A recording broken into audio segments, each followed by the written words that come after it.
2 menit lagi ya. Kalau tidak ada, eh, kita mulai. Sudah, Pak. Ah, sudah ada. Baik. Ya, silakan Ruben. Atau siapa? Rere? Atau siapa yang mulai? Saya, Kak. Oke, silakan. Terima kasih. Selamat siang rekan-rekan semua. Selamat Ya, siang. senang sekali kita bisa kembali berkumpul ya dalam kesempatan ini, refleksi akhir pekan STFT Jakarta, eh, secara hybrid ya. Kami juga senang sekali melihat teman-teman yang di Kapel, mungkin yang kalau suaranya bisa terdengar dengan baik, teman-teman di Kapel bisa melambaikan tangan. Oke, berarti suaranya sampai dengan baik di sana ya. Teman-teman, siang hari ini kita kembali diberi kesempatan setelah 1 pekan menjalani perkuliahan, teman-teman. Kita kembali bisa sejenak berhenti ya merenung dan memperdalam pemahaman kita. Dan pada kesempatan ini tema yang akan kita bahas adalah kekudusan dalam perspektif Islam. Tema ini harapannya dan kiranya dapat membuka wawasan kita semua untuk semakin paham dan menghargai keyakinan iman gitu, serta tradisi lintas agama, khususnya dalam rangka kehidupan berbangsa yang majemuk. Namun teman-teman, sebelum kita masuk lebih jauh ke dalam rangkaian refleksi akhir pekan hari ini, Eh, izinkan saya terlebih dahulu memberi ruang bagi Ketua STFT Jakarta, Bang Binsar, untuk menyampaikan arahan. Karena itu dipersilakan kepada Bang Binsar.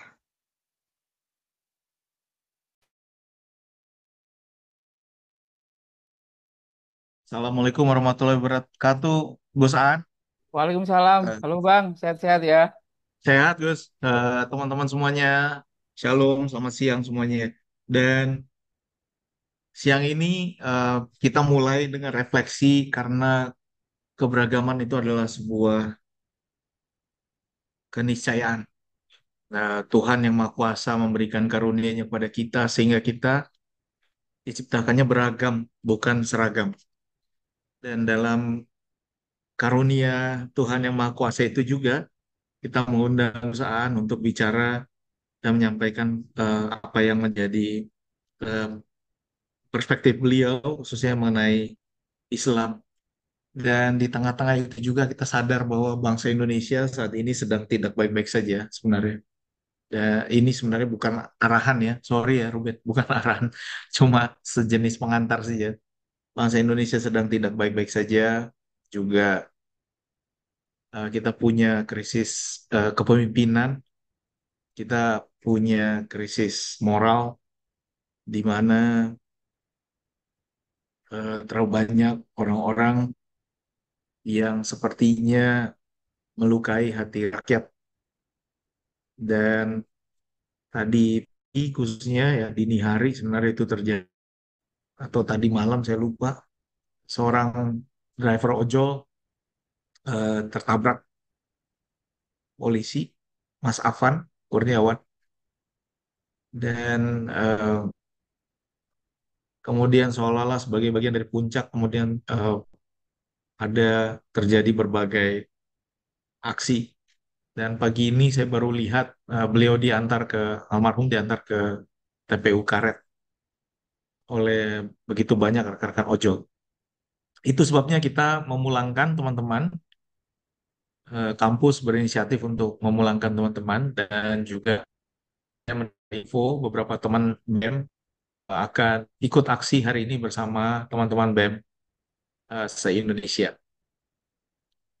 Dan eh, saya, kita semua berduka cita karena sekali lagi si protes harus mengambil korban nyawa, dan kita betul-betul berdoa teman-teman karena bangsa kita ini perlu arah kepemimpinan yang jelas.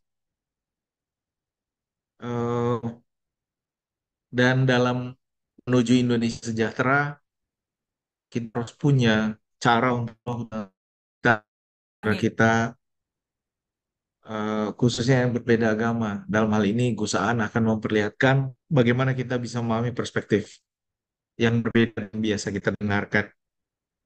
Tetapi dalam perbedaan itu kita kemudian akan menangkap bahwa sebenarnya banyak sekali kemiripan ketika kita bicara tentang keadilan, ketika kita bicara tentang kesejahteraan, ketika kita bicara tentang kejujuran. Ya, saya rasa tidak ada agama yang mengajarkan korupsi, tapi toh pelaku korupsi datang dari berbagai agama. Bahkan yang terakhir membuat kita khawatir, sebenarnya saya agak joke juga waktu itu gosaan sama teman-teman di Komisi Teologi PGI, soalnya nama anak saya Immanuel juga, nama tengahnya. Dan kebetulan seorang teolog besar Indonesia, Pak Gerrit Singgi, nama depannya Emmanuel, pakai E. Terus saya bilang, saya harusnya kasih namanya Emmanuel, bukan Immanuel. Karena Emmanuel lebih baik dari Immanuel.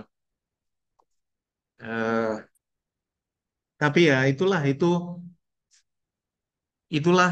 kesedihan kita karena korupsi lintas agama, ketidakadilan lintas agama. Tapi perlawanan kita harus bersama. Karena itu kami sambut Gus Aan dengan sukacita. Terima kasih untuk teman-teman yang hadir di Kapel, teman-teman yang hadir di berbagai tempat. Gus, salam buat semuanya. Semoga semakin jaya. Juga satu teman kita yang sudah menjadi petinggi, tolong salam buat beliau juga supaya beliau juga kembali ke fitrahnya. Oke, itu saja dari saya. Terima kasih. Wassalamualaikum warahmatullahi wabarakatuh. Salam sejahtera. Shalom buat teman-teman.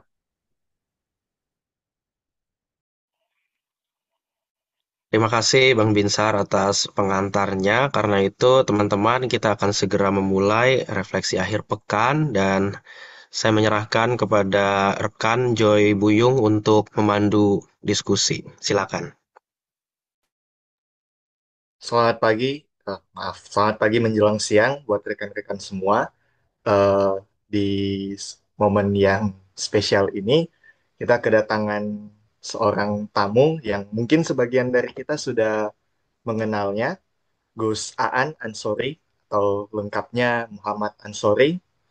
Eh, saya pernah ketemu Gus Aan sekali di Tomohon 2019 silam, tapi ya, Gus Aan pasti Ngapain? ketemu banyak Ngapain kamu? orang. Ngapain kamu di Tomohon? Oh, kamu dari UKID ya? Dari UKID. Ya, Oke. Aku pernah ya, sama Ishak di sana. iya, waktu itu bareng Pak Ishak Latu. Nah, untuk teman-teman yang belum mengenal Gus Aan, saya persilakan saya untuk memperkenalkan beliau. Muhammad Aan Ansori atau yang kerap disapa Gus Aan, lahir 8 Juni di Jombang, Jawa Timur, menamatkan D3 Informatika Komputer di AMIK Jombang, S1 Ilmu Hukum Universitas Darul Ulum Jombang, dan S2 Hukum Keluarga Islam di Universitas Hashim Asyari, Tebu Ireng, Jombang. Nah, Gus Aan pernah menjabat sebagai koordinator jaringan Gus Durian Jawa Timur hingga tahun 2015 dan koordinator jaringan Islam Anti Diskriminasi hingga saat ini. Selain menjadi dosen mata kuliah Religion dan Pancasila di Universitas Ciputra Surabaya dan mengisi kelas katekisasi dan pendalaman teologi di kalangan Katolik dan Protestan, Gus Aan juga menjadi anggota working group program interfaith antara PGI dengan Gereja Protestan Belanda ya, tahun 2019. Ya, demikian perkenalan singkat untuk Gus Aan dan dipersilakan Gus Aan bisa share screen materi kekudusan dalam Islam pengantarnya pengantar. Mari Gus.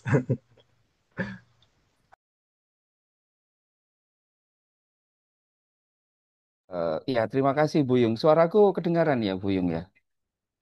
Iya, kedengaran. Iya, terima kasih Bang Tinsar. Eh, terima kasih Mbak Esther. Terima kasih. Saya sudah sangat lama tidak ke STT. Aku ini Bang, aku tuh nggak terbiasa dengan STFT. Mauku ya STT aja lah. Oh ya STT Jakarta karena terasa lebih kudus Bang. Menurut saya Ya, seperti memang itu. lebih kudus STT-nya, Gus. Gitu ya, seperti itu. Jadi soal demo itu aku ini ketar-ketir Bang karena apa? Tadi malam itu anakku yang di UNER itu pamit mau ke Jakarta satu bus gitu kan.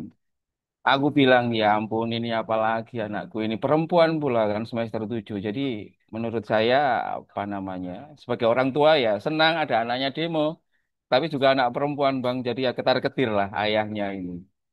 Nah, saya senang refleksi dari Bang Binsar menyangkut soal apa wakil menteri kita itu kan kayaknya jelek banget dan moga-moga nggak kita. Tapi justru justru di situ nanti kita akan mencoba untuk menurut eh, saya akan mau mendekonstruksi pemahaman kekudusan di dalam Islam yang secara klasik berdasarkan teks-teks Al-Quran yang saya pahami.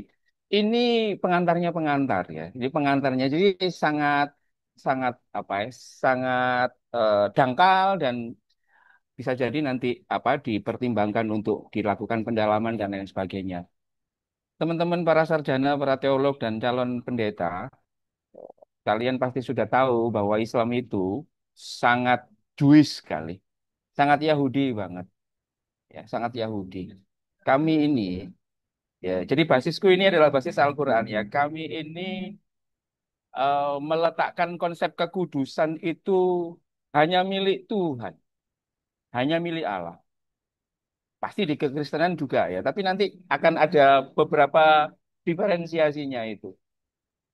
Jadi ketika saya ditawari untuk apa namanya memberikan refleksi ini, saya berpikir topik-topik seperti ini, Bang, dan teman-teman sekalian, itu tidak terlalu familiar dibahas di Islam. Tidak terlalu familiar. Karena apa? Ya, kami mesti bilang kudus itu hanya milik Tuhan. Mau dibahas apa lagi lah, wong sudah super jelas kok. Jadi sebagai ladang penelitian itu tidak cukup banyak. Coba nanti di googling UIN konsep kekudusan apa sangat sedikit sekali. Ada lagi yang ngomong dengan rendah hati dan melihat kita ini.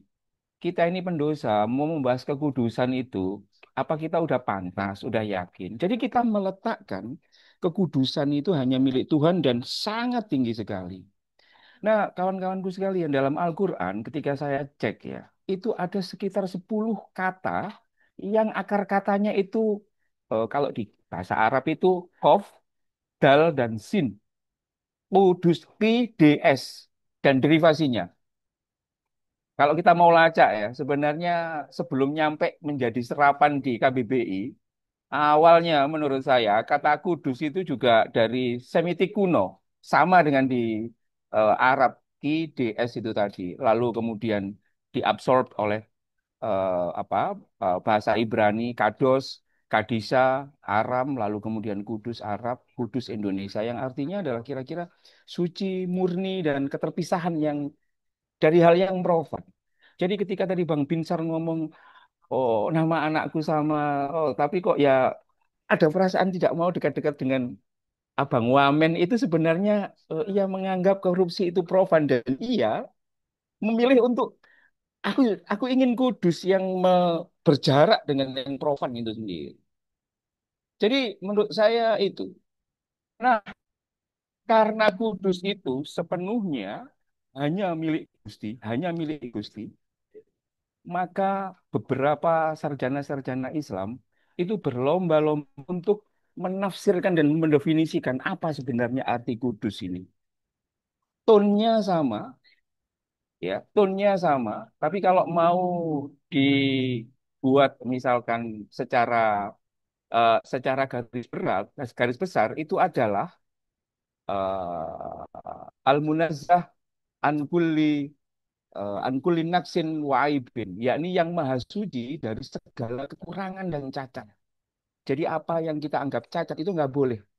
Konsep kudus ini kemudian oleh oleh pabrik-pabrik kecantikan digunakan untuk menyatakan kalau kamu wahai perempuan pengen kudus, kudus itu putih, maka ketika wajahmu jelek, gelap, kamu nggak kudus. Itu sebabnya belilah skincare ini. Jadi konsep pemisahan yang jelas antara kekudusan itu menjadi sangat penting.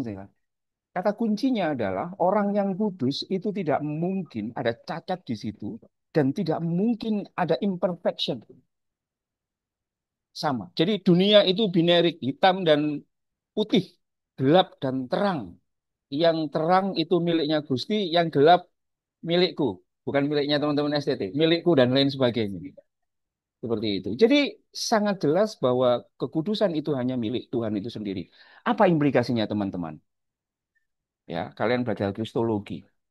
Implikasinya ketika kami meletakkan kekudusan itu sangat tinggi, menjadi free from imperfection. Kristologi Islam itu agak kesulitan menerima konsep penyaliban dan inkarnasi Kristus. Agak kesulitan, Bang. Agak kesulitan. Persis seperti kesulitannya Bang Binsar ketika ngomong soal Ebenezer dan Immanuel itu tadi kan bingung kan. Jadi dalam pikiran kami itu begini loh, Tuhan itu maha cacat, maha terbebas dari cacat. Kok tiba-tiba dimaknai seperti ini? Kami kebingungan. Persis kebingungannya orang yang biasa naik mobil metik, ketika tiba-tiba dia harus naik mobil manual, Bang. Bingungnya minta ampun. Kayak gitu. Nah, implikasi yang kedua dari kekudusan yang hanya menjadi privilege dari Allah, dari Gusti, itu adalah ada doktrin di internal kami bahwa semua yang dianggap kudus itu harus diselamatkan sekuat tenaga dari potensi aib dan cacat. Persis seperti para politisi ketika anggota partainya kena KPK, itu semua berlomba-lomba melakukan penyangkalan, membersihkan. Cacatnya sudah jelas. Tapi berlomba-lomba. Jadi diimplikasi dari ketika ada Tuhan itu kudus dan kemudian ada orang yang dianggap kudus lalu ada cacatnya, maka kami siapapun berlomba-lomba untuk menyelamatkannya. Katakanlah saya punya tompel di sini, saya anggap tidak kudus. Saya berlomba-lomba untuk memastikan tompel ini di-remove. Menurutku itu sangat logis sekali. Dalam konteks yang lebih konkret, Abang, misalkan ya, ini beberapa cara itu yang tadi untuk menjustifikasi itu. Misalkan, karena Yesus menurut Al-Quran itu kudus, maka ketika ia disalib, maka Al-Quran merasa perlu untuk menyelamatkan ia dari aib. Ismail, Ishak perlu diselamatkan dari gegeran domestik yang memalukan dalam kitab Kejadian. Jadi di Al-Quran itu gegerannya Sarah, Hagar, Abraham yang menurut saya cocok untuk apa sebagai skenario sinetron itu di Al-Quran ditutup, Bang. Karena itu aib. Itu ditutup. Al-Quran menonjolkan bahwa Ismail dan Ishak itu sama-sama anak Ibrahim. Nggak peduli siapa ibunya. Nggak ada yang lebih unggul, semuanya diunggulkan. Jadi itu menutupi aib. Karena apa? Karena konsekuensi para nabi itu kudus. Maka kemudian harus ada kudus. Saya barusan tahu, Bang. Misalkan ketika di Alkitab itu kan ada Musa meninggalkan ini ya. Musa ngomong kepada Aaron, tolong jagain li umatku ini, aku mau jalan-jalan begitu. Lalu kan kemudian kalau nggak salah Harun ini, Harun ini di Islam namanya Nabi Harun ya. Harun ini kemudian entah kenapa membuat patung yang bisa ngomong dan lain sebagainya. Di kami, Bang, di Al-Quran, Harun dibebaskan bukan sebagai intelektual dadernya. Kami membuat kambing hitam namanya Samiri. Harun bebaskan. Jadi yang salah Samiri, bukan Harun. Jadi begitu konsep konsep shameful kalau kalian belajar tentang shameful and society itu pasti ada banyak. Jadi saya merasa bahwa narasi Allah yang telah dianggap sedemikian tinggi menyebabkan dia sedemikian terasing dan tereksklusi. Jauh. Gitu. Menurut saya ini cikal bakal strata sosial. Cikal bakal feodalismenya ya. Gara-gara kita memandang Gusti tidak seperti ini kan, tidak seperti friend gitu. Di STT saya agak kaget itu. Mahasiswa yang panggil rektornya Bang itu. Kalau di UNER atau di kampusku, wah bisa kena SP3 itu Bang. Wow, emang kamu ini siapa panggil aku? Aku ini udah profesor kau panggil Bang. Yang mulia harusnya. Tapi menurut saya itu menarik ya. Sangat Kristiani sekali. Nah yang menarik begini. Ini Al-Quran ya, Al-Quran.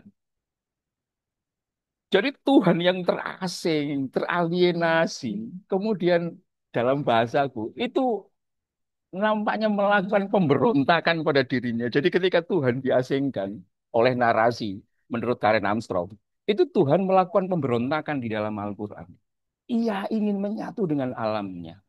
Maka di Al-Quran, Bang, Tuhan yang sangat kudus itu, dia mencipratkan kekudusannya agar manusia yang profan, rapuh, destruktif, bodoh, pendosa, sombong, malas, korup, tukang selingkuh, itu bisa tercipta dalam sebaik-baik bentuk dan berkesempatan menjadi kudus dan rahmatan lil alamin. Jadi Gusti itu semacam membuai dalam setiap proses kelahiran itu di dalam Al-Quran. Gitu.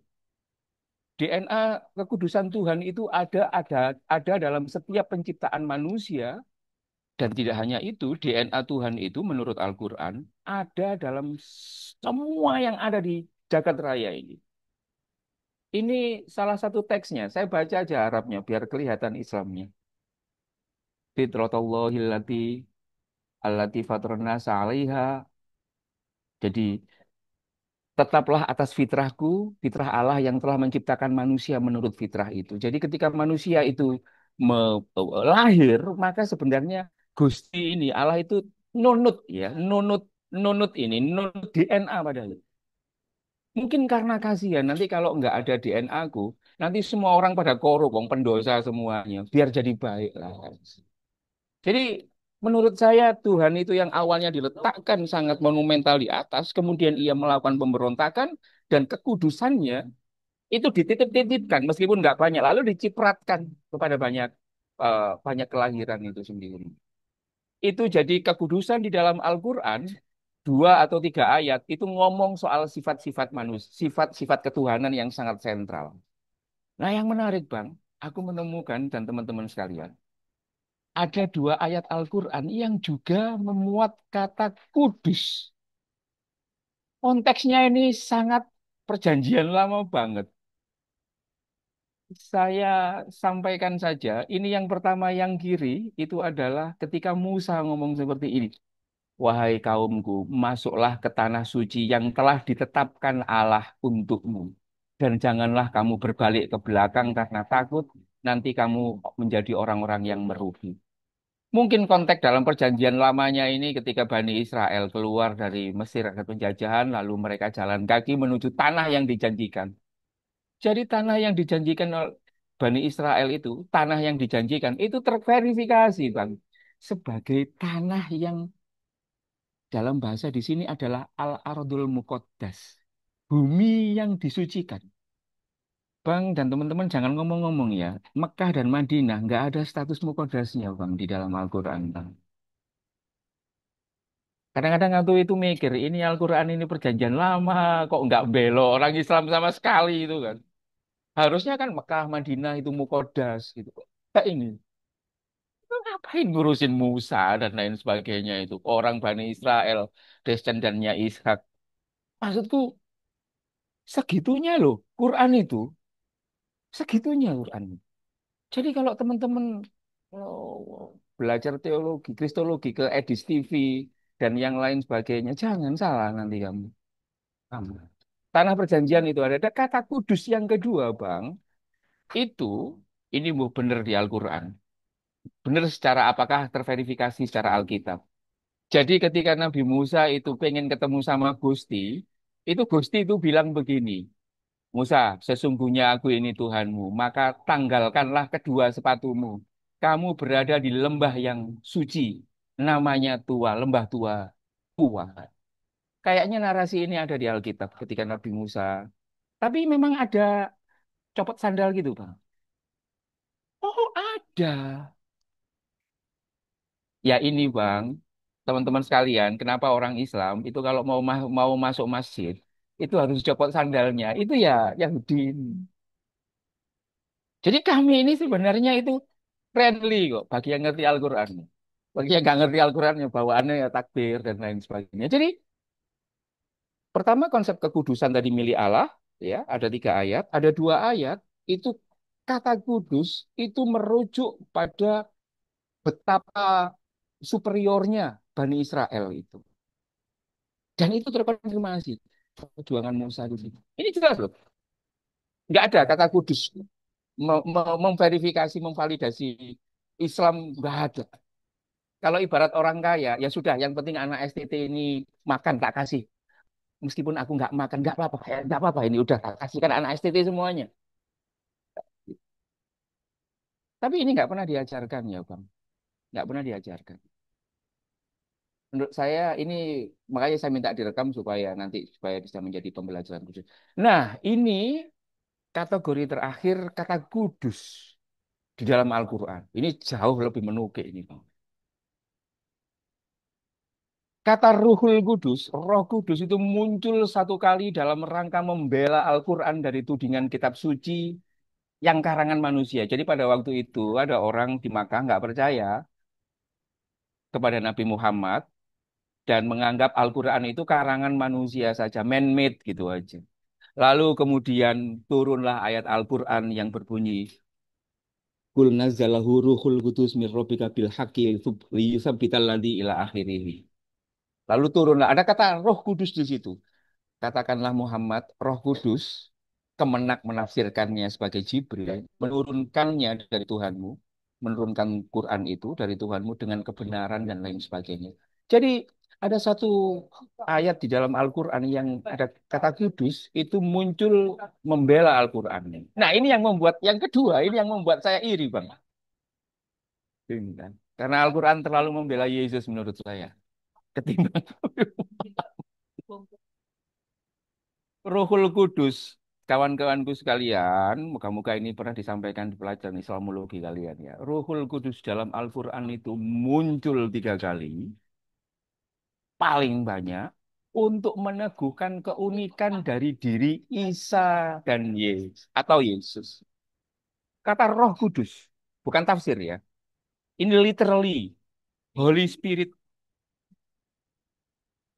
ya, Holy Spirit, Rohul Kudus, the Spirit of God. Saya bacakan.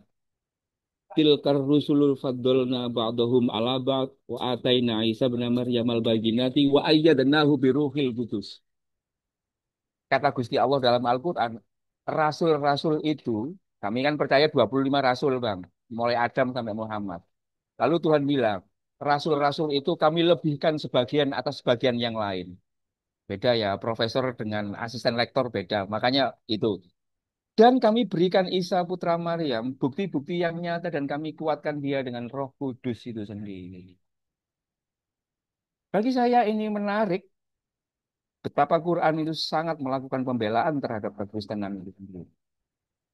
Aku ingin agak menukik sedikit Bang soal ini. Yesus di dalam Al-Quran itu disebut lebih dari 40 kali Bang. Lebih dari 40 kali. Nabi Muhammad sekitar cuma 5 aja Bang. Statusnya dia itu adalah Ruhullah, Spirit of God, dan Kalimatuhu, the Word of God itu sendiri. Kadang kemudian pertanyaan refleksiku sebagai orang Islam terkait dengan kekudusan dan Isa ini, pertanyaan reflektifku seperti ini ya. Kenapa? Ini pertanyaan reflektif kepada diriku sendiri. Kenapa Isa Yesus terasa sedemikian dispesialkan dalam narasi Al-Quran? Pertanyaan pertanyaan teologis saya seperti ini. Apa motifnya Al-Quran ini? Apakah ini sebagai apresiasi atas penderitaannya yang sedemikian hebat? Dalam logika kita itu orang yang paling miskin itu kan harusnya mendapatkan pertolongan yang lebih banyak ketimbang. Jadi jangan-jangan, saya membangun hipotesis kawan-kawan sekalian, jangan-jangan penspesialan Yesus itu sebagai apresiasi atas penderitaannya yang sedemikian hebat. Mungkin. Atau jangan-jangan ini sebagai bentuk solidaritas pada umat Kristen. Ataukah ini saya membangun hipotesis terus, Bang. Aku nggak terima soalnya. Kok bisa ini? Quranku kok seperti ini. Cocoknya mlebu Alkitab nih Quranku ini. Ataukah ini adalah sebagai balas budi atas kebaikan Raja Kristen di Abisina, di wilayah Ethiopia, yang pernah memberi suaka politik Nabi Muhammad dan pengikutnya saat dipersekusi sebagian orang Islam ketika di Mekah. Bang, aku kemarin umroh. Teman-teman, aku kemarin umroh. Foto yang sebelah kanan itu belakangnya adalah masjid. Namanya Masjid Al-Ghamamah. Itu dipercaya Nabi Muhammad pernah jadi ketika mendengarkan kabar Raja Abisina yang Kristen, Kristen Tawahidu kalau per hari ini Abisina itu Kristen Tawahidu, itu meninggal dunia, lalu Nabi Muhammad melakukan prosesi ritual sholat gaib. Jadi bayangkan Nabi Muhammad ketika temannya yang Kristen yang telah membantu dia meninggal, dia sholat gaib, sholat bersama-sama kan nggak ada jenazahnya, maka sholat gaib. Sholat gaibnya dilakukan di masjid yang ada di belakangku itu. Jadi bagiku hipotesis-hipotesis yang yang apresiatif menurutku perlu untuk dipertimbangkan tanpa harus menegasikan kritisisme itu sendiri. Jadi menurut saya menjadi hal yang menarik. Lah pertanyaan reflektifku terkait soal kekudusan. Sudah ya, jadi kekudusan itu sudah selesai. Jadi 10 kudus di Al-Quran sudah selesai. Kemudian aku membangun hipotesis. Bisakah misalkan manusia itu menjadi kudus? Apakah kekudusan itu bersifat liminatif hanya pada Rasul dan Nabi? Mungkinkah Allah yang Maha Kudus ini memberikan Roh Kudus pada mereka yang dikehendakinya? Bahasa sederhananya kayak ginilah. Mungkinkah Roh Kudus itu menghampiri Immanuel Ebenezer? Mungkinkah Roh Kudus itu menghampiri Bang Binsar? Mungkinkah Roh Kudus itu menghampiri para pekerja seks? Mungkinkah? Jadi saya bangun, mungkin apa tidak?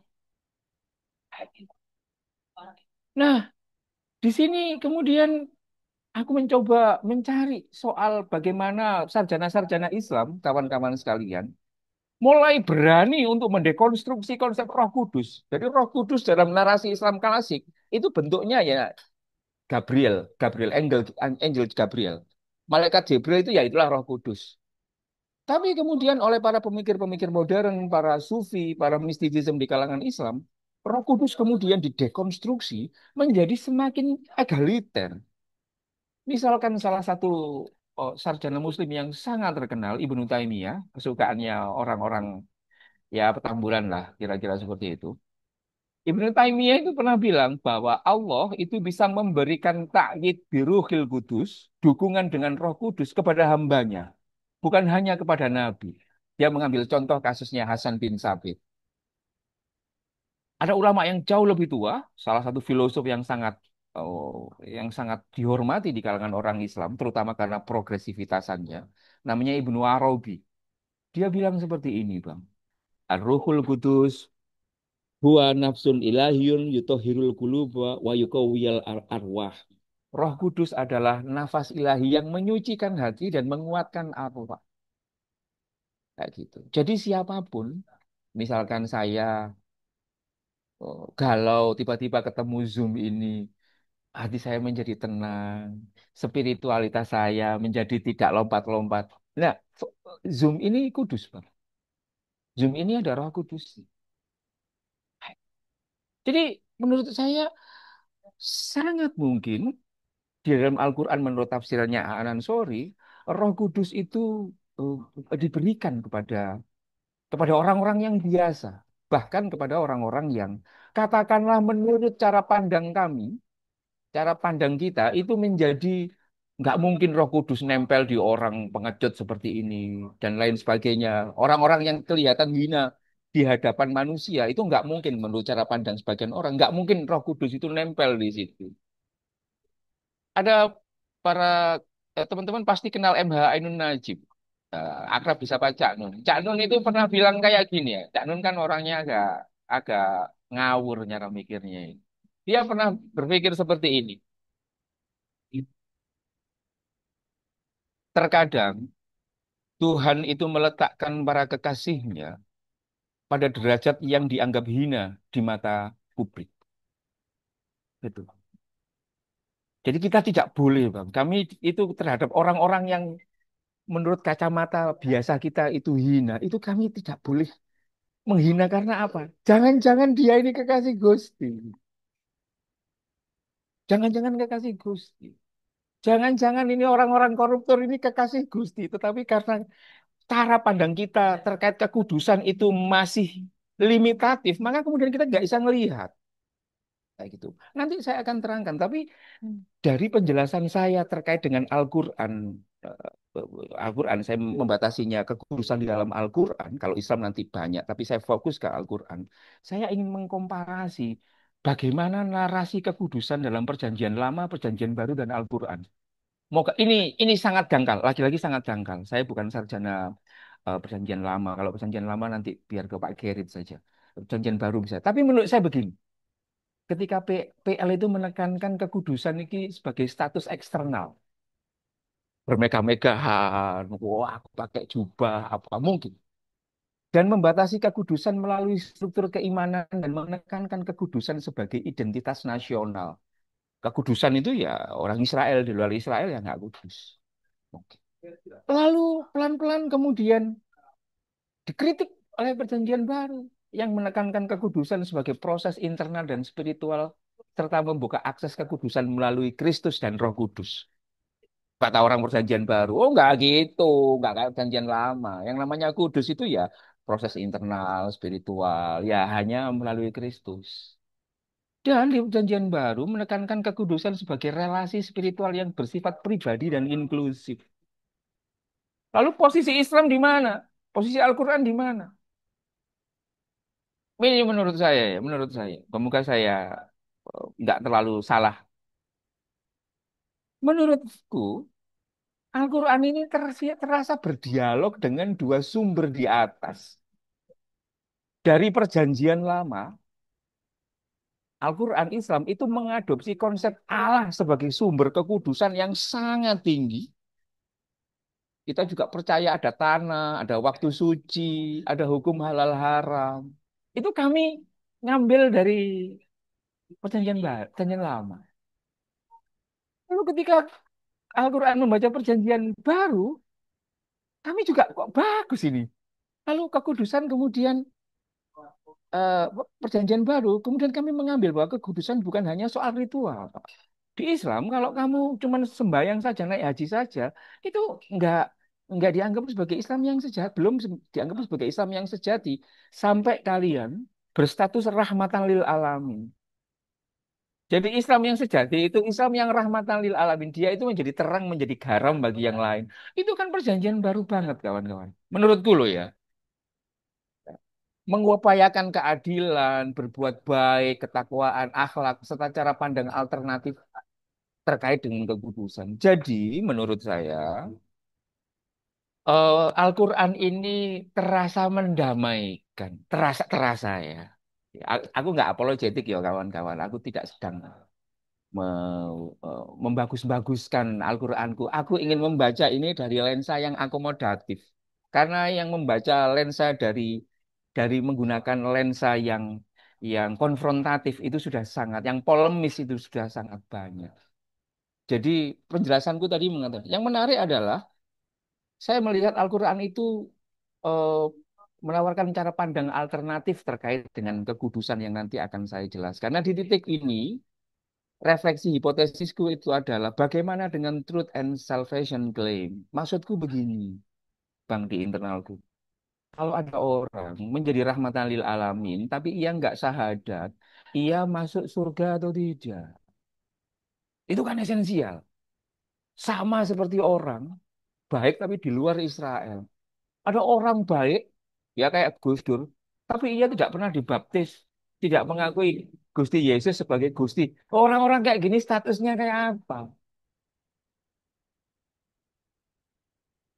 Kayak gitu.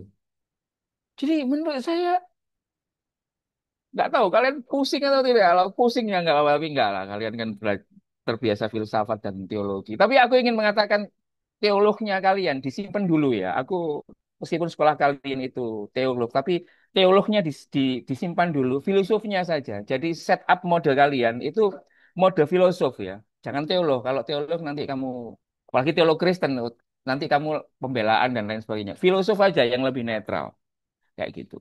Jadi, nah terkait dengan soal ini, Bang, apa? Aku tadi mengatakan ada tawaran soal alternatif pembacaan tentang kekudusan. Ini pembacaanku, refleksiku untuk menutup sesi ini. Yang pertama, aku merasa kudus suci milik Tuhan yang awalnya terasing karena ia menolak untuk bertemu antitesisnya, yakni najis. Ini selanjutnya mengalami evolusi yang paradok. Tuhan yang agung itu tiba-tiba memberontak, paradok. Loh, kamu itu suci. Kamu ini Batak. Lah kok tiba-tiba kawinmu nggak sama Batak, sama Jawa. Itu berarti downgrade. Tapi nggak Bang Binsar, tapi di beberapa tempat. Jadi iya, Kudus ini kemudian berevolusi secara paradok. Ia bercampur dengan antitesanya dan dengan demikian, menurut saya, membuka peluang penafsiran yang menerobos. Aku tidak tahu ya Mbak Esther ya, tapi ini paling sudah sangat sering kan. Akhirnya kudus itu sama dengan kudus dan non-kudus. Kesempurnaan itu adalah ketidaksempurnaan. Yang kuat itu sekaligus ya rapuh. Kekuatan itu adalah kalau dalam bahasanya eh, Kak Temi itu kan ahli ahli ahli rapuhan. Rapuh itu ya kudus. Padahal di kami yang namanya kudus itu harus kuat, harus bentak-bentak. Rapuh itu bukan kudus. Kayak gitu. Nah, menurut saya paradok itu muncul Bang di kami, teman-teman sekalian, bagi para polemis-polemis kristolog ya ya di Islam itu kan banyak apa polemis-polemis ketika membaca Alkitab itu cherry picking saja. Kami ini dulu aku pernah kayak gitu teman-teman sekalian apa membabi buta menghantam Alkitab dengan serampangan. Aku selalu ngomong seperti ini, bagaimana mungkin kitab suci kalian kok banyak nada-nada cabulnya di Kidung Agung dan lain sebagainya. Bagi kami waktu itu, yang kudus itu yang nggak cabul, gitu kan. Masa Daud kemudian ada cerita dengan Batseba, itu kan skandal. Masa ada di kitab suci, masa itu kudus. Lalu orang Kristen juga mengkritik Al-Quran. Kitab suci apa itu? Masa ada perintah untuk membunuh orang kafir? Katanya rahmatan lil alamin. Kok meminta orang membunuh? Harusnya ya rahmatan lil alamin. Nah, bagi saya, kalau kita terjebak pada kekudusan yang binerik, ya kita akan terjatuh pada hal kayak gitu. Tapi kalau kekudusannya berevolusi, ya itu tadi, kudus itu ya nggak kudus. Ya kayak Indonesia ini kan nggak kudus, Pak. Karena apa? Ada Islamnya, ada Kristennya, ada ateisnya. Itu kan nggak kudus dalam kerangka orang yang mengamini negara Islam harus menjadi negara Indonesia harus menjadi negara Islam. Tapi justru itu kekuatannya. Yang kedua, eh, apa namanya, temuanku teman-teman sekalian, aku ngerasa kekudusan itu bermakna, maknanya begini, siapapun yang memiliki label kudus perlu dijaga dan dilindungi, bahkan dibela, mengesampingkan apapun latar belakang agama, suku, ras, status politik, sosial ekonomi, gender, dan seksual, serta lainnya. Jadi, analoginya, kekudusan, label kudus pada manusia itu dalam konteks yang minimalis, itu terasa berinkarnasi dengan jaminan hak asasi manusia, Pak. Oleh karena manusia itu kudus, apapun, maka ia punya hak untuk ini, untuk ini, untuk ini, untuk ini. Nggak peduli dia itu mau Batak, mau Jawa, mau Islam, mau homo, mau hetero, mau dia itu terpidana, dia bersifat kudus, dan oleh karena kudus, ia tidak boleh dihinakan dan lain sebagainya. Jadi aspek kekudusan dalam konteks yang modern itu, teologi aplikatif yang politis, itu format kekudusan itu. Jadi kalau ada orang orang itu bermakna kudus, bukan orang itu yang nggak mau apa, nggak mau melakukan kejahatan atau tidak, tapi setiap orang itu kudus, yang oleh karena itu kudus, maka ia harus diperlakukan sebagaimana manusia. Bagaimana memperlakukan sebagai manusia? Ya hormati hak asasi manusia. Yang ketiga, refleksiku, menurutku kekudusan itu bukan given. Ya ada yang given dikit-dikit lah, DNA. Tetapi 80% sampai 90% kekudusan itu adalah upaya atau proses. Tuhan itu memberikan kesempatan pada manusia untuk menjadi kudus. Sama seperti STT Jakarta memberikan kesempatan kalian untuk bisa lulus S1. Tetapi setiap dari kalian memiliki pilihan untuk mau mengambil kesempatan S1 itu atau tidak. Jadi Tuhan itu sebenarnya terkait kekudusan itu memberikan manusia itu modalitas melalui DNA-nya dikit, lalu memberikan kesempatan. Wahai pendeta Binsar, kamu tak beri kesempatan ya untuk menjadi manusia yang kudus. Tapi ternyata pendeta Binsar gagal karena tergoda kiri kanan. Lalu ia memilih untuk memilih jalan yang aneh begitu. Ya Tuhan tidak bisa disalahkan karena dia hanya memberikan kesempatan itu. Lalu pertanyaan yang terakhir yang aku dapatkan dari refleksiku itu adalah ketika aku ini Mbak Esther bertanya pada diriku sendiri, kapan sesuatu atau seseorang itu berstatus kudus? Ini tak rumuskan sendiri nih, friend. Menurutku, sesuatu atau seseorang itu kudus ya,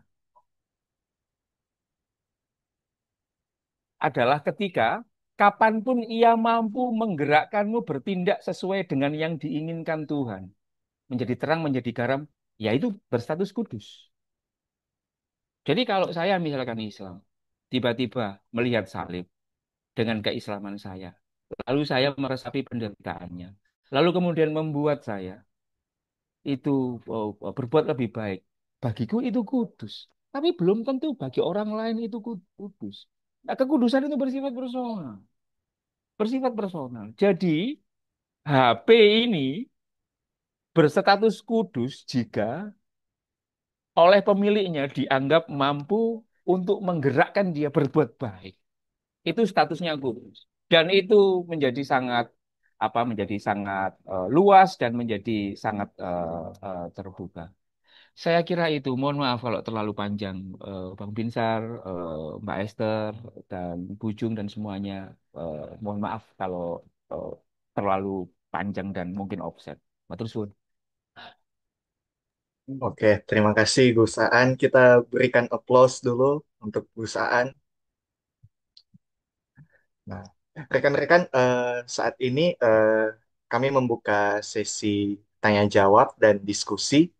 Bagi teman-teman yang mau bertanya, mau memberikan pendapat, silahkan nyalakan mode filsufmu dan monggo bertanya.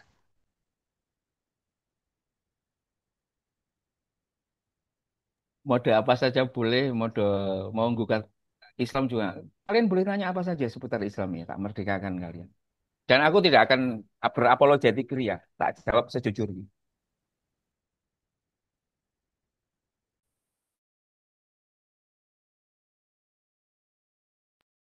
Oh, kayaknya nggak Boleh ada yang saya tanya, nanyain. Gus?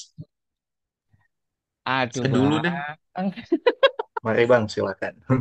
Komentar aja, Bang. Enggak, ini menarik sekali karena saya ikuti ya. Eh, Senang sekali dapat perspektif baru ya. Saya juga belajar juga, Gus. Eh, Mungkin pertanyaan saya gini ya. Ini filsuf, ini modelnya model filsuf nih sekarang. Jika handphone kita kekudusannya ditentukan apakah dengannya kita bisa melakukan kebaikan yang disuruh oleh Sang Pencipta. Em, nah, ada satu menurut saya ada satu tantangan. Ketika saat ini kita anggap itu adalah kebaikan dari Sang Pencipta, lalu kemudian 15 tahun lagi ya ada orang bilang, ah itu salah, itu tidak membawa kebaikan bagi Sang Pencipta. Lagi kalau nanti sejarahnya berubah, ada penulis yang baru berubah lagi. Nah, bagaimana seseorang kemudian tahu bahwa dia sedang menuju kebaikan Sang Pencipta itu? Nah, kira-kira kalau bahasa perusahaannya KPI-nya apa? Menarik ini, Bang. Menurutku begini, konsekuensi dari apa yang aku omongkan itu aku akan menganggap bahwa Daud skandal Daud dengan Batseba yang memalukan dalam perspektif dulu dan sekarang tapi dia dimasukkan, itu tetap kudus. Kudusnya itu begini, Bang. Bagi orang yang cara pandangnya normatif binerik, dia akan mengatakan bahwa Alkitab sedang ngajari orang selingkuh. Itu bagi orang yang tarafnya masih. Tapi bagi aku, ya, bagi aku dan banyak yang lain, itu kan bisa dilihat perspektif yang positif. Hmm. Perspektif yang positif begini. Oh, jadi begitu ya.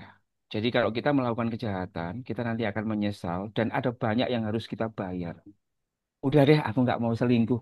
Karena apa nggak mau selingkuh? Bukan karena ketahuan, bukan. Karena aku baca. Misalkan begini, Soekarno kemarin kan rame di salah satu. Dinarasikan, dia jual perempuan-perempuan karena dia mengaku di bukunya Cindy Adam. Hmm.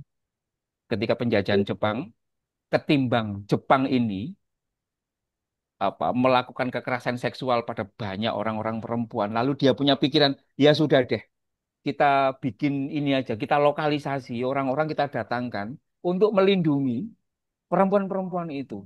Bagi orang yang punya cara pandang yang berbeda, dia mengatakan Soekarno ini menjadi kaki tangan praktek trafficking Yugun Ian Fluid. Hmm.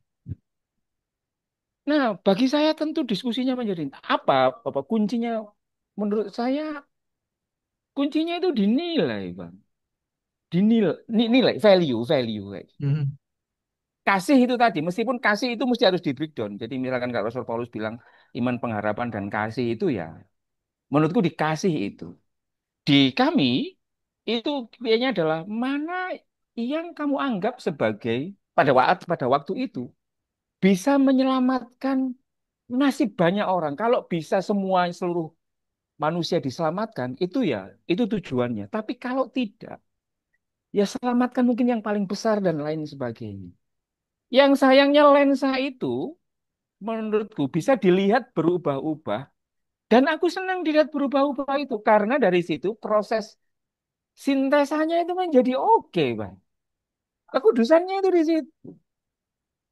Hmm. Jadi misalkan seperti apa namanya eh, eh, di beberapa kasus. Jadi prosesnya ya ya apa namanya kayak kayak taksonomi belum itu loh, Bang. Ya. Kayak apa namanya hierarki model Hmm. berpikir itu kan. Model berpikir yang paling tinggi itu kan recreate, bukan tapi recreate. Tapi untuk sampai recreate itu di sana, itu adalah ia mengalami proses yang sirkuler, kemudian dialektis dan lain sebagainya. Bahkan proses recreate itu kalau kemudian tidak diletakkan sebagai moralitas, yang penting ada sesuatu yang baru. Entah kebaruannya itu malah memberikan mafsadah atau keburukan atau tidak, tapi yang penting aspek kebaruannya itu sendiri. Nah, untuk menimbang apakah sesuatu yang baru ini baik atau tidak, ya kita pakai nurani. Kita pakai nurani. Ukurannya nurani itu apa? Kalau kami di Gus Durian ya, Bang, kami di Gus Durian itu eh, eh, apa apa namanya cara bacanya indikator yang Gus Durian yang ini. Jadi untuk ngecek apakah tindakan itu benar atau tidak, itu kita ngeceknya 4 hal. Apakah itu menunjukkan al adalah keadilan atau tidak? Lalu di fit proper test kan lagi. Katakanlah dia lolos hal yang sesuatu yang baru. Yang kedua, apakah itu menunjukkan sikap lebih baik kita kepada orang lain atau tidak? Hmm. Yang ketiga, dicek apakah itu menghargai harkat dan martabat manusia atau tidak. Nah, yang keempat, apakah itu mencerminkan cinta kasih atau tidak? Jadi quality controlnya itu di situ. Misalkan begini lah, ada orang misalkan dalam praktek di kami itu kan orang perempuan nggak boleh menjadi imam sholat laki-laki, Bang. Nggak boleh. Oh, itu sudah itu hukum besi. Tapi kalau aku menggunakan ini, apakah itu baik atau tidak? Saya ngeceknya itu nih. Apakah pelarangan perempuan menjadi imam sholat laki-laki, padahal dia bisa, itu adil atau tidak? Ternyata enggak. Apakah itu menunjukkan aspek penghormatan kepada martabat dan martabat manusia? Enggak. Apakah kemudian itu menunjukkan kita bersikap lebih baik pada orang lain? Enggak. Apakah itu menunjukkan cinta kasih? Mungkin iya, mungkin tidak. Empat dia enggak lolos, Bang. Satu lolos, dia enggak lulus. Hmm. Kayak gitu. Nah, kadang-kadang kita ini sifat manusianya datang, Bang. Kita pengen semuanya itu ideal, Bang. Semuanya ideal itu begini. Harusnya Prabowo bisa memerintah baik-baik saja. Harusnya tidak perlu ada ojol yang tertabrak. Harusnya tidak perlu ada peperangan. Harusnya kita itu terobsesi kekudusan. Hal baik itu ya harus dijalankan dengan yang baik. Padahal sebenarnya kalau kita tadi yang seperti yang tadi omongkan, kita ini Bang tercipta itu ya ya kontradiksi dari sesuatu yang mungkin bisa negatif bisa jadi positif. Saya itu Bang, ini besar semuanya. Saya itu kalau make love dengan istriku, kalau berantem dulu Bang, itu rasanya beda Bang. Padahal kan berantem itu kan negatif, Bang. Jadi aku ingin mengatakan teman-teman begini, kekudusan ini di dalam format Al-Quran itu betul-betul didekonstruksi Tuhan yang di langit yang nggak mau nongkrong dengan kita-kita ini. Tiba-tiba mau nongkrong dan lain sebagainya. Pendulumnya, indikatornya ya seperti yang tadi sampaikan. Gitu tak Bang? Moga-moga menjawab ya Bang ya. Aku kayak orang mau ujian tesis ini nggak enak aku ini. Matur suwun, Gus. Nggih, nggih Bang, matur suwun. Oke, mari teman-teman yang lain yang ada di Zoom atau yang ada di Kapel, mari silakan bertanya. Bagi yang bertanya dan berkomentar, saya usul kepada Mbak Esther supaya diberikan tambahan poin sedikit ya. Boleh Boleh, kan? nanti Ya, dapat boleh. permen. Nah, Silakan teman-teman. Kesempatan nih. Jarang kita berjumpa sama Gus Aan. By the way, mungkin ini bagi yang teman-teman yang baru masuk, Gus Aan ini sahabat kampus kita ya, terutama sering kali datang ketika almarhum Pendeta Stephen Sulaiman masih berkiprah memimpin PKGST. Jadi sudah kangen nih kami. Terima kasih sekali lagi. Yuk, mari teman-teman. Mungkin ada yang ingin bertanya. Kayaknya yang di Kapel tuh ada yang ingin bertanya ya. Ada yang berdiri, saya lihat. Silakan. Satu dua orang lagi mungkin. Karena kita juga nggak bisa lama-lama nih Gus. Ada kelas nantinya.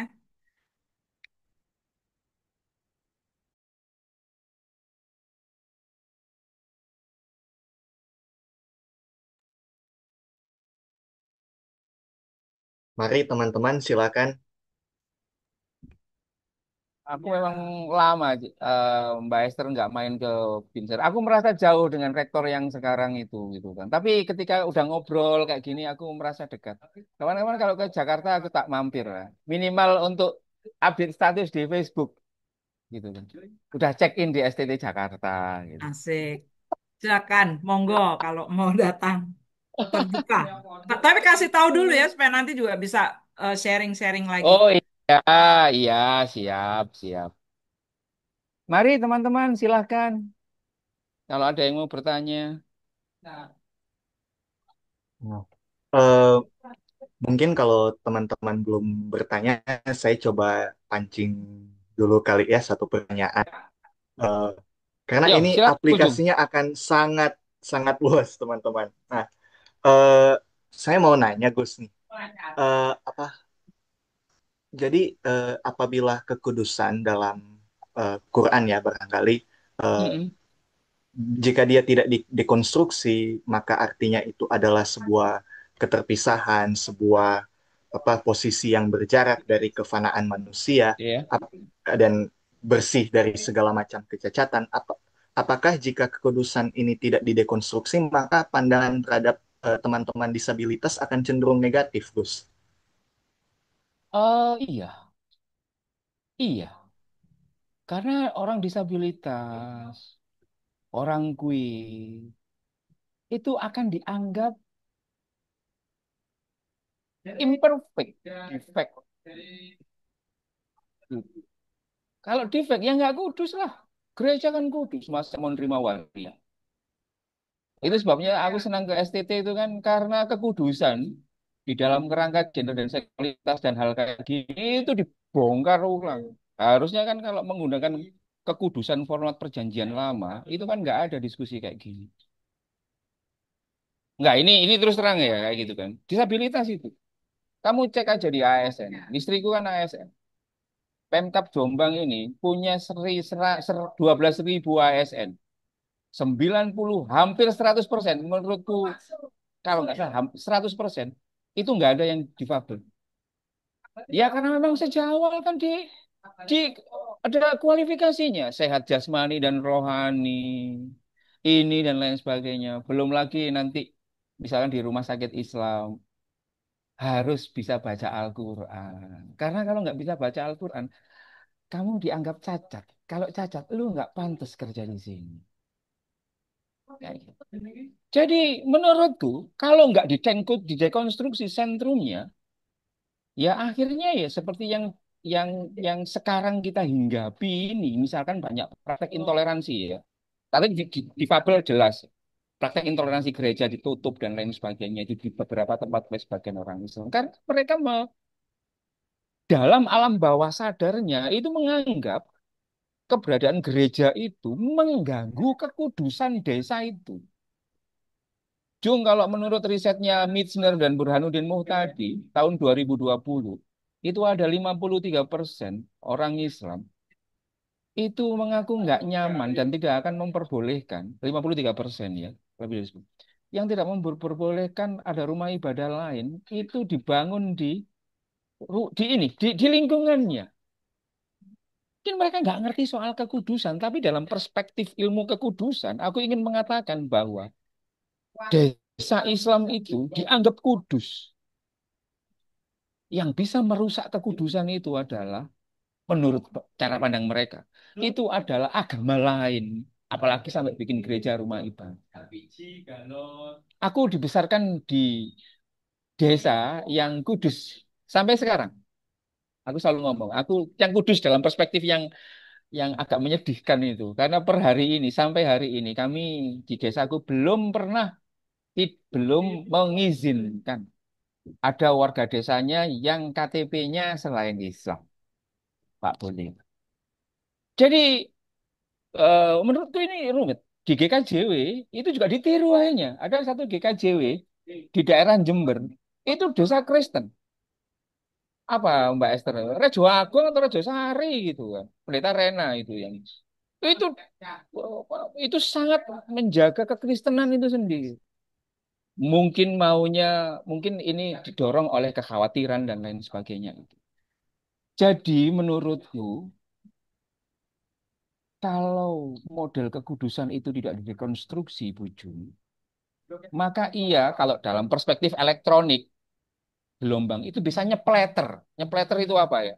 Jangan kalau kau punya punya TV lalu dekat tower lalu ada blud itu bisa memengaruhi. Sama kayak diabetes gula itu kan.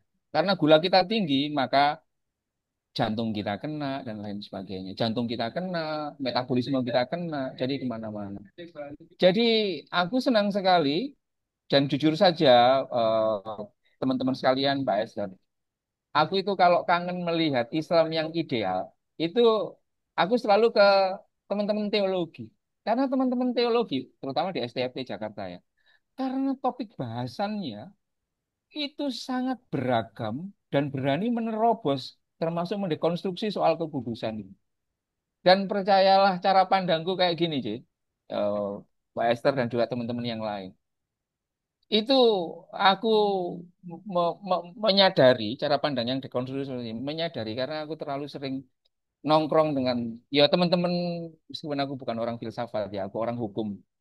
Tapi itu tadi, ketika aku sering nongkrong dengan teman-teman Kristen, aku kemudian belajar, oh cara baca Alkitabnya kayak gini, gitu. Jadi Aku membawa gagasan-gagasan kekristenan skala besar itu masuk menjadi lensa untuk membaca Al-Quran. Dan ternyata ya inline buktinya yang tadi aku presentasikan itu menurutku loh ya, itu kan masuk akal semuanya. Menurut menurut akalnya Aan loh ya, itu kan masuk akal kan. Dan ada pas teksnya dan lain sebagainya. Sebab kalau kekudusan itu ini Bujung, kekudusan itu masih dengan cara lama, kasihan. Karena akan ada upaya pemurnian, kemudian apa hidup secara homogen.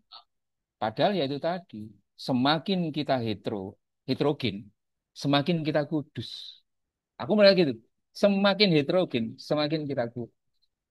Semakin bercampur dengan yang lain, ya semakin kita kudus. Ya kayak Indonesia ini. Indonesia kan kudus, bermacam-macam.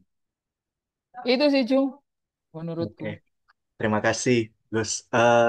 Barangkali ada satu tanggapan lagi, ini dari kolom chat, dari Kak Mega Tamba. Izinkan saya membaca. Eh, Apakah tindakan terorisme dapat dikatakan sebagai wujud kekudusan? Sebab saya pernah mendengar dari seorang teman yang beragama Islam bahwa ada ajaran yang menganggap terorisme sebagai bentuk kekudusan, sebagai ketaatan mereka dengan ajaran. Begitu juga teman saya ini mengatakan bahwa yang makan haram itu dosa dan dinyatakan tidak kudus. Sebagai contoh, ya masalah makan babi. Tapi, Apakah pernyataan ini benar atau bagaimana? Mohon iya, arahan atau keterangan, Gus.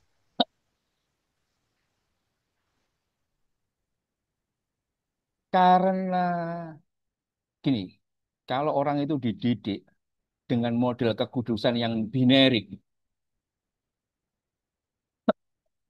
kekudusan binerik, binerik itu aku suci, lu nggak suci, maka di situ kemudian yang suci itu akan selalu merasa terancam, selalu merasa punya pemikiran bahwa yang tidak suci itu akan mengganggu kesuciannya. Maka nalar instingtif manusia, kalau ada ancaman, ia akan selalu melakukan elimination. Dan elimination itu diberikan catatan kaki sebagai pembelaan terhadap yang kudus. Pembelaan yang terhadap yang kudus itu adalah bagian dari kekudusan itu sendiri. Ya, mana yang benar dan lain sebagainya. Ya itu tadi ini, tadi. Sayangnya para pengebom-pengebom itu kan kemudian melakukan bypassing terkait dengan empat lapisan Al-Quran untuk meletakkan apakah ngebom itu baik atau benar dan lain sebagainya. Di satu sisi menjadi penting Elma, siapa namanya Jun? Salma ya, Mega, Mega. Mega. Begini, teman-teman tak kasih tahu ya, tapi kamu jangan bilang siapa-siapa ya Mega ya. Banyak orang-orang Islam itu yang merasa Barat itu, kita itu kan sering ya melakukan kajian kapitalisme dan sampai pada level Amerika ini sangat tidak adil, kayak gitu. Dan harus dilawan. Nah, mereka kelompok-kelompok Islam di wilayah Timur Tengah beberapa tempat itu mengatakan ini harus dilawan ini ketidakadilan. Jadi perlawanan mereka itu adalah perlawanan atas ketidakadilan.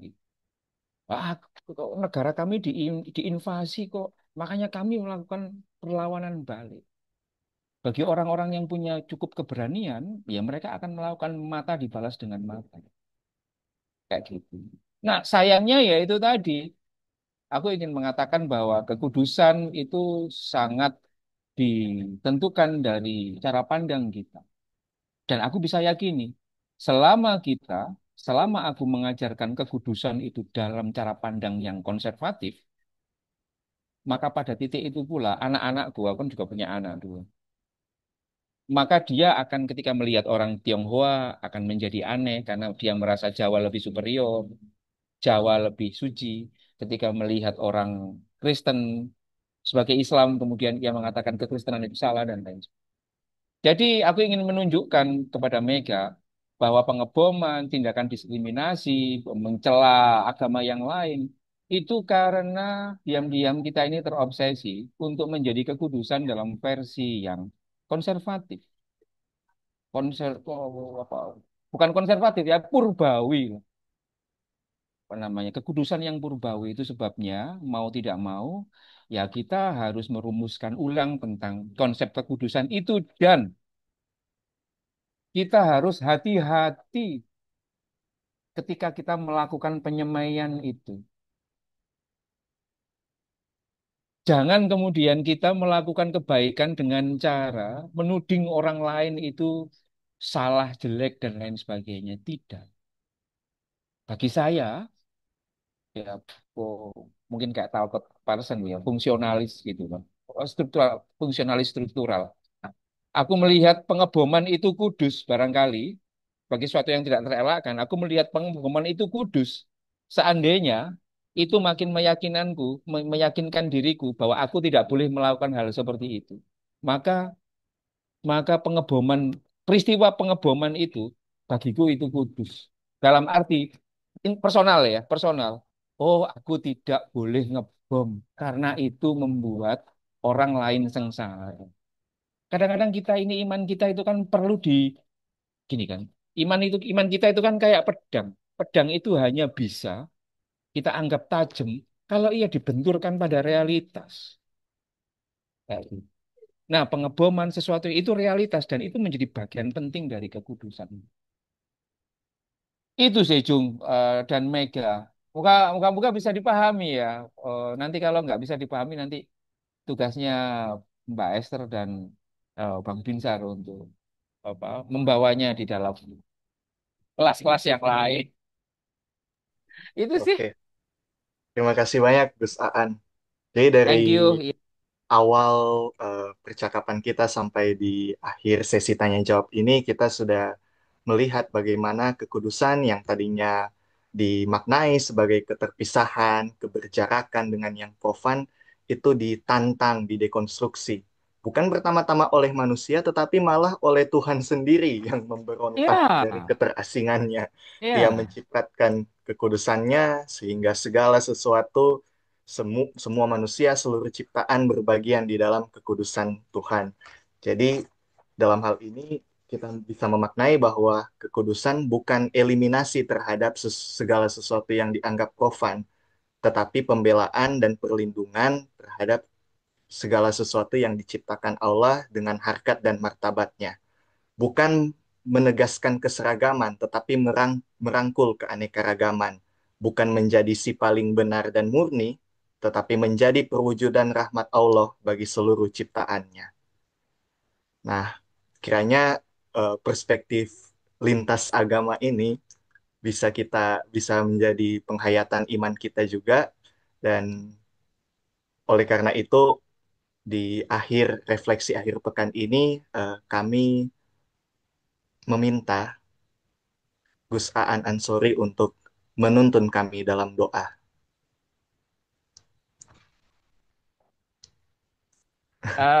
Baik, terima kasih teman-teman. Mari kita berdoa. Saya akan memimpin dalam cara saya. Bismillahirrahmanirrahim. Allahumma sholli ala Sayyidina Muhammad walhamdulillahirabbil alamin. Tuhan kami yang ada di surga, dikuduskanlah namamu, datanglah kerajaanmu, jadilah kehendakmu di bumi seperti di surga. Berikanlah kami pada hari ini makanan kami yang secukupnya, dan ampunilah kami akan kesalahan kami, seperti kami juga mengampuni orang-orang yang bersalah kepada kami. Dan janganlah membawa kami ke dalam percobaan, tetapi lepaskanlah kami dari yang jahat. Rabbana atina fid dunya hasanah, wa fil akhirati hasanah, wa qina adzabannar. Subhana rabbika rabbil izzati amma yasifun. Wassalamun alal mursalin, walhamdulillahi rabbil alamin. Amin. Terima kasih, Bu Yun. Terima Amin, kasih amin. Gus Aan. Kita berikan aplaus sekali lagi teman-teman. Terima kasih semuanya, Mbak Esther, Bang Binsar. Kapan-kapan Terima saya tak kasih, sowan Gus. ke STT Jakarta. Nggih. Siap. Oke. Nuhun. Oke, nanti kami sowan juga, Gus. Siap, siap, siap. Nggih, Ya, pamit dulu ya. saya Oke. juga undur Nggih. diri dikembalikan kepada PIC. Makasih, Joy. Ya, terima kasih untuk Joy Runia dan juga Gus Aan yang telah membantu kami dalam refleksi akhir pekan ini. Porta Kapel STFT Jakarta, Jumat 29 Agustus 2025. Tim Pribadian Kampus STFT Jakarta mengucapkan terima kasih kepada Muhammad Aan Ansori, AMD, SHMH, yang telah melayani pada refleksi akhir pekan siang ini, dan juga kepada Joyrunia Buyung yang juga telah membantu dalam moderator refleksi akhir pekan siang ini. Tim Pribadian, tim Pribadian, Tim Pribadian Kampus STFT Jakarta juga mengucapkan terima kasih kepada petugas ibadah mahasiswa Sarjana Angkatan 2022 Peta World yang sudah melayani pada ibadah sepekan ini. Juga TPK berterima kasih kepada tim pemusik dan multimedia yang telah melayani dalam ibadah sepekan ini. Ibadah awal pekan akan dilaksanakan pada hari Senin, tanggal 1 September 2025 pukul 11.30 yang akan dikoordinir oleh kelompok bimbingan akademik Yongki Karman dengan PIC Fitri S1 2024 dan Yogi S1 2023. Warta Formator Spiritual Ekumenis FSC STFT Jakarta. Jika ada yang membutuhkan layanan konseling, silakan menghubungi konseling@sttjakarta.ac.id. Dan jika ada yang ingin melaporkan kejadian kekerasan seksual di lingkungan STFT Jakarta dan atau membutuhkan pendampingan terkait peristiwa kekerasan seksual, silakan menghubungi ppkpt@sttjakarta.ac.id. Persembahan ibadah awal pekan Senin 25 Agustus 2025 terkumpul sebanyak Rp604.000. Terima kasih atas persembahan yang diberikan. Tuhan Yesus memberkati. Lalu, teman-teman, kita sudah memasuki rangkaian Dies Natalis ke-91 STFT Jakarta. Teman-teman dapat melihat di Instagram STFT Jakarta dan juga di flyer yang telah tersedia jadwal dari rangkaian Dies Natalis STFT Jakarta ke-91. Save the Date, pengukuhan guru besar di bidang studi misi dan teologi trauma, Profesor Septemi Ekaristi Lakawa, THD, pada hari Rabu 10 September 2025 pukul 9 WIB hingga selesai di STFT Jakarta. Bagi teman-teman yang belum mengisi RSVP, dapat mengisinya di link yang telah dibagikan di email masing-masing. Lalu masih terbuka bagi kita yaitu Reels Competition STFT Jakarta bersama dengan Green Faith dan Eko Bhinneka dengan tema Imanku, Aksiku, Bumi Kita. Teman-teman yang mengikutinya dapat mengirimkan sesuai dengan yang tertera dalam flyer. Selanjutnya, save the date juga untuk teman-teman. Kita akan ada kuliah umum audisi calon dosen tetap bidang studi perdamaian dan rekonsiliasi Pendeta Dr. Didik Christian Adi Cahyono pada Jumat hari ini, Jumat 29 Agustus 2025, jam 3 sore via Zoom meeting. Dan kegiatan ini merupakan wajib untuk seluruh mahasiswa STFT Jakarta. Lalu save the date juga untuk tanggal 2 September, hari Selasa, kita akan mengadakan public lecture yang akan dipimpin oleh Pendeta Nicole Ashwood selaku program eksekutif for Just Community of Women and Men from World Council of Churches yang akan dilaksanakan di Aula Lantai 1 STFT Jakarta. Lalu selanjutnya save the date juga untuk Community Day pada hari Rabu 3 September 2025. Ini akan dibawakan oleh Dr. Yasinta Astin Sokang, MPSI psikolog. Dia selaku kepala program studi psikolog Ukrida dengan tema Calm Day, Let's Talk We Care, ruang aman bersama konselor Ukrida. Lalu tim Pribadian Kampus STFT Jakarta juga masih membuka pendaftaran bagi teman-teman yang ingin mendaftarkan diri sebagai bagian dari anggota tim Pribadian Kampus dengan link yang ada atau bisa melalui scan QR dan juga jangan lewat dari tanggal 31 Agustus 2025. Pembukaan pendaftaran Satgas PPKPT STFT Jakarta. Sivitas Akademika STFT Jakarta diundang untuk menjadi anggota Satuan Tugas Pencegahan dan Penanganan Kekerasan di STFT Jakarta. Lalu selanjutnya, Tim Multimedia Sekolah Tinggi Filsafat Teologi Jakarta masih membuka pendaftaran hingga hari Rabu tanggal 3 September 2025. Bagi teman-teman yang masih ingin mendaftarkan diri, masih bisa dengan scan QR yang tersedia.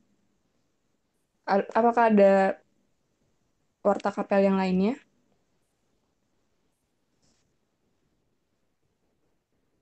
Boleh saya ini ya menegaskan yang kuliah umum sore ini yaitu kuliah umum audisi adalah dalam rangka untuk kita mengevaluasi apakah bagaimana salah merupakan rangkaian proses dari penerimaan dosen tetap. Jadi, teman-teman, mohon partisipasinya. Evaluasi Anda nanti sangat penting untuk didengarkan oleh panitia, tim panitia penerimaan dosen, gitu ya. Jadi, kasih tolong nanti hadir, teman-teman, jangan tidak hadir melalui Zoom juga. Kasih. Selamat siang semuanya. Serangkaian dengan Dies Natalis STFT Jakarta yang ke-91, kami dari Seksi Lomba ingin menginformasikan bahwa kami akan mengadakan lomba. Beberapa lomba yang akan kita adakan nanti ada tiga tipe lomba. Yang pertama ada lomba olahraga, ada bulu tangkis, yaitu tunggal putra, tunggal putri, dan ganda campuran. Lalu ada biliar, pingpong, dan futsal. Untuk lomba funnya, kita adakan balap karung, cabut koin dari semangka, voli air, dan tarik tambang. Juga yang terakhir ada lomba kesenian yaitu vokal group. Vokal group tiap angkatan. Jadi jangan lupa semuanya mendaftar ya teman-teman. Demikian yang bisa kami informasikan. Terima kasih. Oh iya, ada satu lagi lupa saya. Pada Comday hari Rabu mendatang juga akan ada seorang bruder dari TZ, komunitas TZ yang akan datang, Bruder Raymond. Jadi nanti teman-teman bisa bercakap dengan dia setelah Comday selesai, misalnya dengan makan bersama dengan Bruder Raymond. Makasih.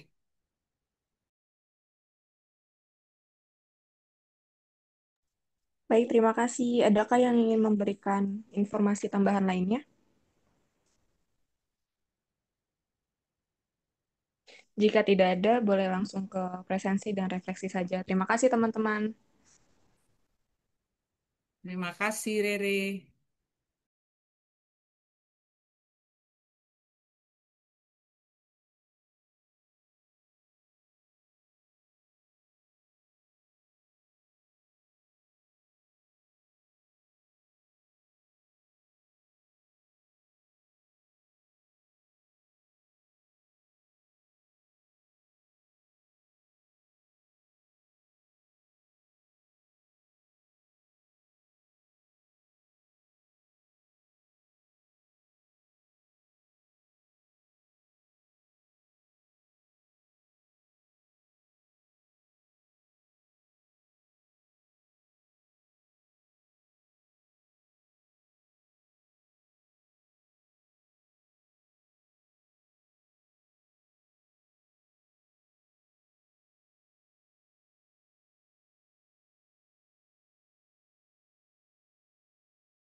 Udah cukup? Saya kira sudah cukup ya teman-teman ya. Presensi dan refleksi kita bisa akhiri. Terima kasih sekali lagi. Tuhan berkati. Silakan. Apakah Linda masih ada di sini ya? Masih ada, Kak. Oke, kita bisa sebentar tinggal ya.